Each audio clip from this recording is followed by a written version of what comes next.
उॾेरोलाल ताज़ियुनि बरसातुनि जो पाणी हूअं त तक़रीबन हर शहर जे रोडनि रस्तनि ते बीठल नज़र ईंदो पियो अचे, पर आउं तव्हां सां ॻाल्हि कंदसि ज़िले मटिया जे वॾी में वॾी आबादी रखंदड़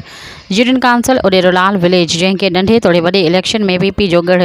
सम्झियो वेंदो आहे, जिते तारीख़ी दरगाह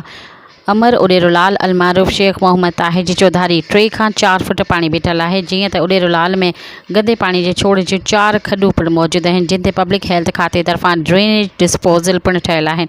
पर अफ़सोस जो उहे करोड़नि जो स्कीम सां ठहियल डिस्पोज़ल मां हिते जे अवाम खे को बि लाभ न मिली सघियो आहे। ताज़ियुनि बरसातुनि करे दरगाह जी चौधारी बीठल पाणी करे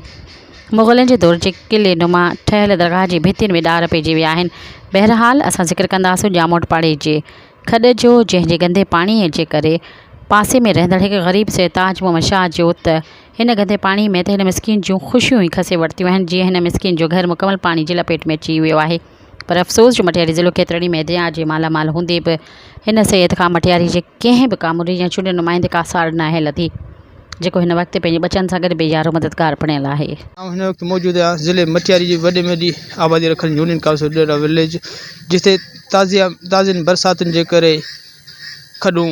गंदे पाणी जूं खॾूं उथलियल आहिनि। हर घर में हर चौराहे ते पाणी मौजूदु आहे ऐं इन पाणीअ जे करे हिन